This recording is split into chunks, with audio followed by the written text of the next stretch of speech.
Will there be a nuclear-free North Korea? Kim Jong-un says his faith in the US president remains unshaken. Donald Trump responds, "We will get it done together." Can the denuclearization deadlock be broken? This is Inside Story.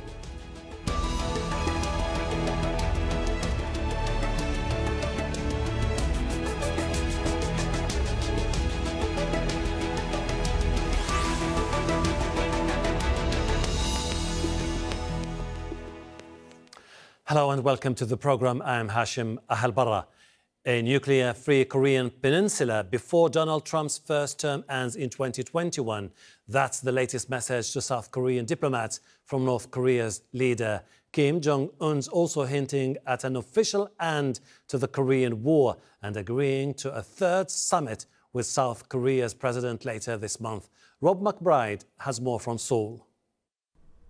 News that this inter-Korean summit will take place had been expected. Nonetheless, confirmation of it has come as something of a relief given the state of stalled relations between Pyongyang and Washington. South Korea's security chief, Chung Gi-young, has been briefing the Blue House, the presidential office here in Seoul, and also the media. The event will take place in Pyongyang between the 18th and the 20th of September. Chung has also reported that North Korea remains very much committed to the whole process for the denuclearization and the long-term peace of the Korean peninsula. State-run television in North Korea has been showing the meeting between Kim Jong-un and the South Korean delegation. It has all been smiles and handshakes. It has also been confirmed that the South Korean delegation has been given a personal message from Kim Jong-un to convey to the Americans and to President Donald Trump.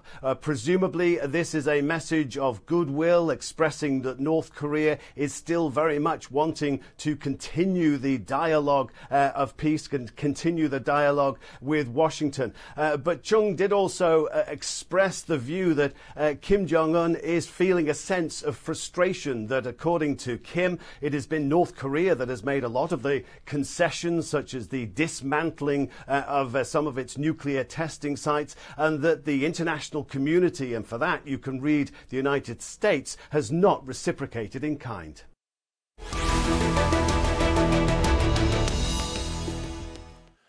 So what's blocking progress in the denuclearization discussions since Kim and Trump's summit in June? One sticking point is the North's demand for a peace treaty to formally end the Korean War. The US thinks declaring an end to the war could weaken the North's resolve to give up its nuclear weapons. The Americans say they've already made concessions, such as putting joint military exercises with South Korea on hold. The North wants sanctions eased. And Donald Trump blamed insufficient progress in denuclearization for calling off Secretary of State Mike Pompeo's visit last month. Let's bring in our panel. Joining us on Skype from Vienna, Laura Rockwood, Executive Director, the Vienna Center for Disarmament and Non-Proliferation. From Busan in South Korea, Robert Kelly, Professor of Political Science and Diplomacy at Pusan National University. And from Seoul, via Skype, is Se-Woong Koo, publisher of the Korea Exposé. Laura, do you think that the North Korea-South Korea summit, which is going to be held by the end of this month, will help settle the nuclear impasse? I think it will contribute to a possible settlement of the impasse. I think there are some conversations that need to go on between the two Koreas about their expectations of the peninsula going forward. So critically, the bilateral relationship between the two Koreas is very important.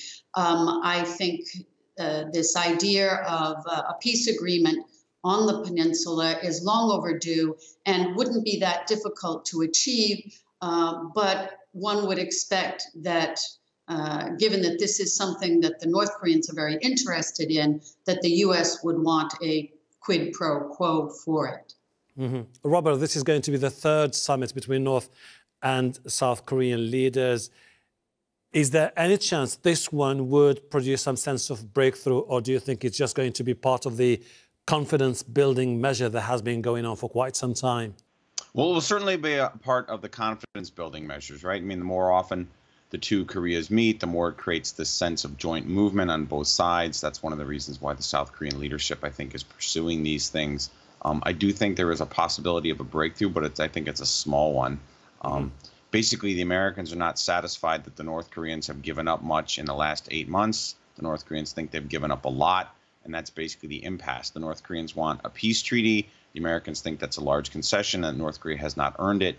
And I think probably the best thing that could come from the next inter-Korean summit is that Moon Jae-in can get some kind of major concession from the North Koreans to convince hawks in Seoul and to convince the United States that the North Koreans are really serious. The North Koreans are prepared to make a genuine strategic concession.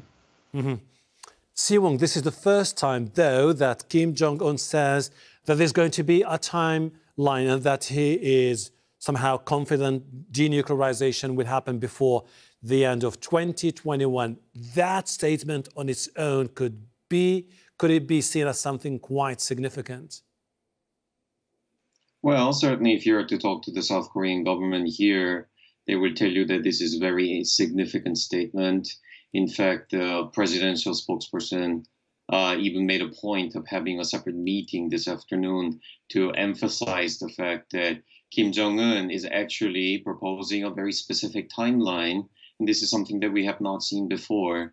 It also goes to underscore the kind of importance that is being placed on the role of Mr. Donald Trump, despite all of the political problems that he's having domestically. There seems to be a suggestion that North Korea does not really think that any kind of agreement can be reached if they were to deal with the traditional Republican establishment or even Democrats for that matter. The fact that Mr. Trump is something of an anomaly is precisely what contributes to any possible progress in this denuclearization process. Laura, what does it take to break the impasse? What do you think should be the next step? I think there need to be some discussions about what is meant by denuclearization. I think President Trump is operating under the misapprehension that denuclearization means definitively that the North Koreans will give up their nuclear weapons. I think that's a long time in the coming. I think he may be overly optimistic. So I think it's going to take some considerable discussion about what do we mean by denuclearization. The North Koreans speak about denuclearization of the entire peninsula. I think President Trump is thinking denuclearization means no more nuclear weapons in North Korea. And I think there need to be more nuanced conversations between the two parties and a greater specificity and agreement on what they mean by these terms. Robert, we're stuck into this dilemma about how to move forward. From a North Korean perspective, what should come first is the security guarantees, the peace declaration, and US troops pulling out from South Korea. And that does not seem to be a top priority for the Americans. So how to move out of this dilemma? Yeah, like I said, I actually think it's quite difficult to move out of that. I think the stalemate is actually rooted in a very long strategic and political division between the North Koreans and the United States. I actually don't think that this peace movement this year is likely to result in a breakthrough. If anything, it will probably, the best it can probably do is actually fall back to sort of a small step process where the United States and North Korea make a series of small deals building towards a substantial one. That's probably the best case scenario. The worst case scenario is that we fall back into basically deterrence and containment of North Korea like we've done for the last 70 years. The issues between the U.S. and North Korea are gigantic. It's hard to solve them in such a rapid period of time. Donald Trump is grossly unqualified to do this. He doesn't understand the issues. He doesn't prepare. He came to Singapore unready to really do this in a serious way. I do think the North Koreans are pretty serious, but the Americans are a weak counterparty right now because the White House is so disorganized. It's possible that Moon Jae-in can get something that will buy off hawks in Seoul and in Washington, D.C., but it's got to be something substantial. The North Koreans need to give up a warhead, or they need to show us something about missiles. They need to give us a facilities list. there's a lot of things the North Koreans can do, but the North Koreans just haven't earned it yet this summer. I mean, giving some MIA returns back and family reunions, these are minor gestures. These are not the kind of strategic issues that Mike Pompeo wants to negotiate about. Okay. Se-Woong, do you think it was a failure to go to the summit in Singapore without setting out the framework of a genuine, clear political process that starts with A and ends with Z? Well, that's certainly what we have heard from foreign media about the Singapore summit. I think there's a lot of criticism about the fact that there doesn't seem to be any concrete achievement that has come out of this historic meeting between Kim Jong-un and Trump. If you are to look at the South Korean side, however, they would disagree. They would say that what was really needed at this point in time was a very strong gesture of goodwill between these two countries that have been historically at odds with each other. And that precisely is what is going to contribute toward peace. But obviously what we're having problem with now is determining the specifics of how to move forward. How will North Korea really denuclearize? And what kind of concessions will United States offer in return? We have seen with Mike Pompeo's failed visit to Pyongyang last time that North Korea is not interested in giving up its nuclear arms without having any specific guarantees in place. And that's really been the sore spot in this discussion moving forward.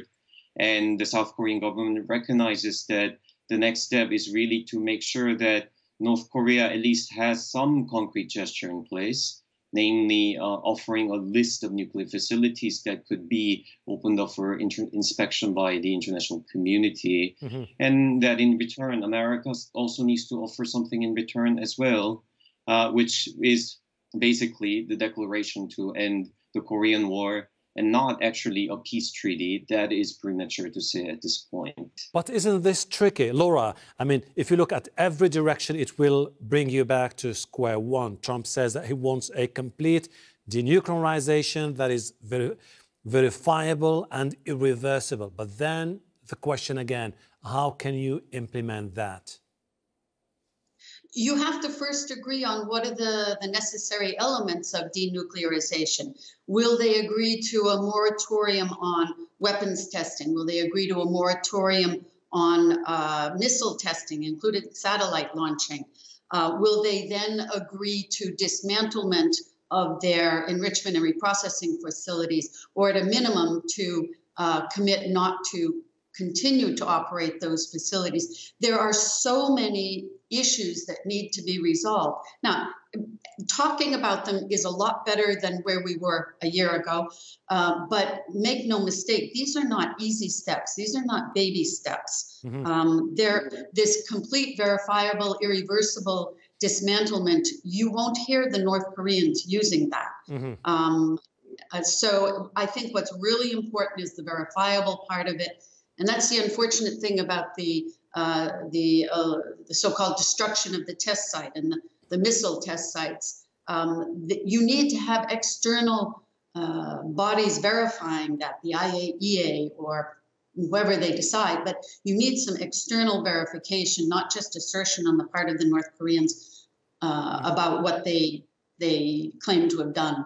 Robert, but then again, the North Koreans would say that they have done their own end of the deal, like dismantling the test site, freezing the missile engine facility, and that therefore they need the Americans to reciprocate. Yeah, that's right. And the United States can reciprocate with some smallish gestures. Also, sanctions relief aid, allowing South Korean projects in North Korea to go forward. Those are all small things that the North Koreans have earned, if you will, through these various actions. But as was said before by your other guests, right, if it isn't verified, it's hard to really know. So when they said they blew up the test site, for example, well, we don't actually know that, right? We saw an explosion on TV. It could have just been the entrance tunnel. We don't actually know. There's also a lot of suspicion that that test site was basically corrupted because it had been overused. And if the North Koreans had done it again, the mountain would have imploded and released radiation like Chernobyl or something like that, right? I mean, this is why we need to have external verification, right? The North Koreans have cheated a lot in the past. Strategic trust between the United States and North Korea is very low.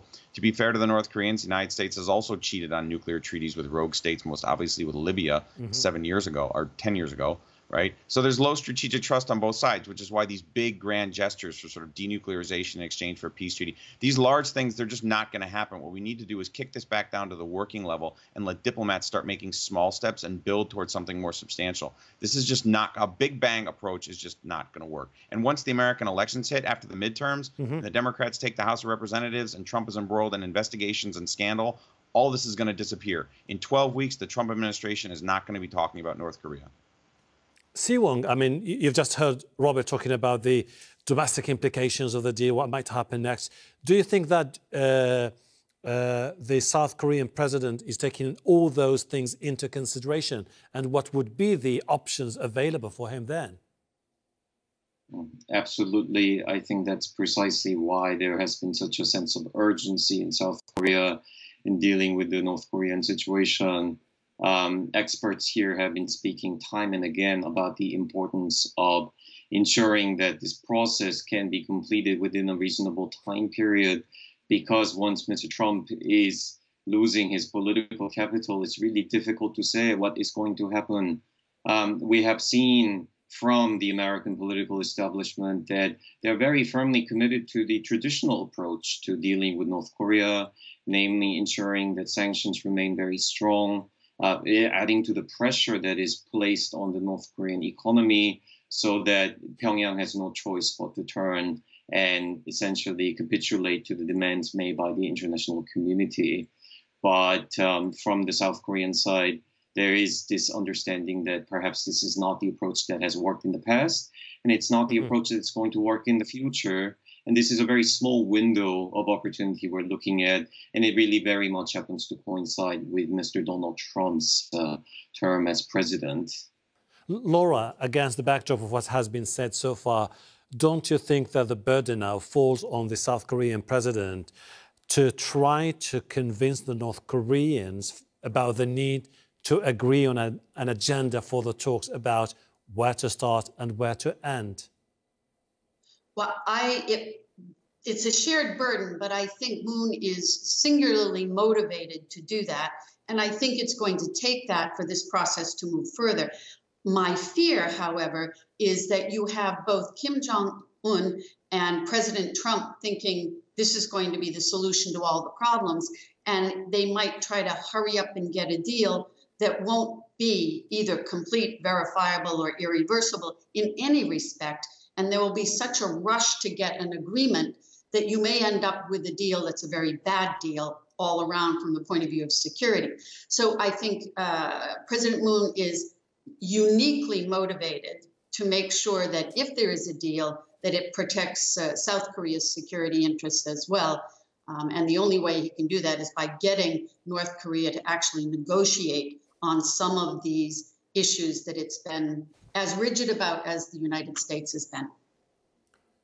Robert, so would it ultimately boil down to bilateral talks between the North Koreans and South Koreans that would break the impasse and pave the ground for comprehensive talks that would include the Americans? Or do you think that this issue in particular requires the help of heavyweights in the region, like the Russians and the Chinese, for example? Yeah, any kind of final status deal in Korea will require at minimum the assent of the two Koreas, the United States and the Chinese. It would be nice if the Japanese and the Russians agreed, but ultimately they're peripheral players on this. It would be ideal. Certainly Korean patriots will tell you that it should just be the two Koreas. That would obviously be ideal in my opinion. But given that China and the United States are so vested here, realistically, it's simply impossible. I think those are the four relevant players. Right now, it's really come down to a stalemate, I think, between the United States and North Korea. The South Koreans can kind of play a bit of a bridging role. I think that's one of the things Moon is hoping to do when he goes to Pyongyang, right? But like I said, I mean, ultimately what he's got to do is he's got to get something that will convince the Americans that this process is leading towards denuclearization. The Americans are not interested in the détente that the South Koreans are pursuing with North Korea. The United States doesn't particularly think that's a good idea. What the United States really want is some kind of arms control language from the North Koreans, right? And we haven't really gotten that. I mean, at least we got that timeline by the end of the Trump administration. But you know, we don't have a facilities list. We still don't have a warhead. I mean, we're missing a lot. Right. And, you know, and family reunions, that's just that kind of stuff is just not real. That's not strategic. And the North Koreans are kind of dancing around the issues. So we're waiting. Se-Woong, just about a few months ago, everyone thought that the region could be on the brink of a catastrophic confrontation. Now, North Korean leader Kim Jong-un is talking about turning the peninsula into a cradle of peace and stability. Do the South Koreans trust him when he says so? Well, this is an ideologically divided country, and certainly even in response to the visit by Special Envoy to Pyongyang yesterday, you could see just how that division plays out. We have seen welcoming messages coming from the ruling party and the faction that represents the political left. They say this is an important gesture on the part of North Korea to reaffirm its commitment to denuclearization. If you talk to the conservatives, they will say it's the same old, and really doesn't change anything. We need to see concrete action and not just words. But if you were to look at what the government itself is doing, what the presidential Blue House is doing, it is very clear that the government takes it very seriously, and they do believe that there is hope.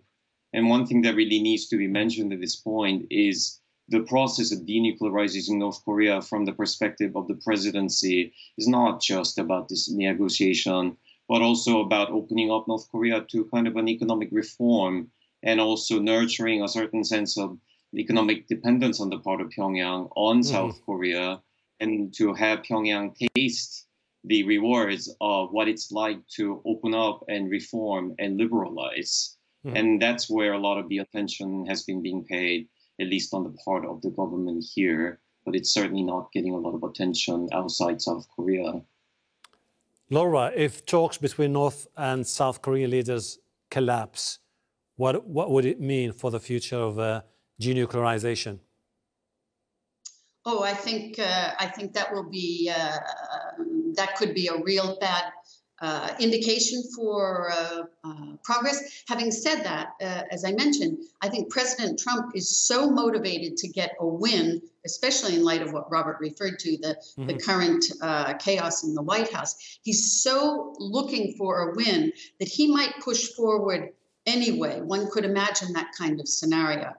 Frankly speaking, I think it's a little naive to assume that Kim Jong-un will get rid of the single thing that got him to the negotiating table anyway, and certainly not anytime soon.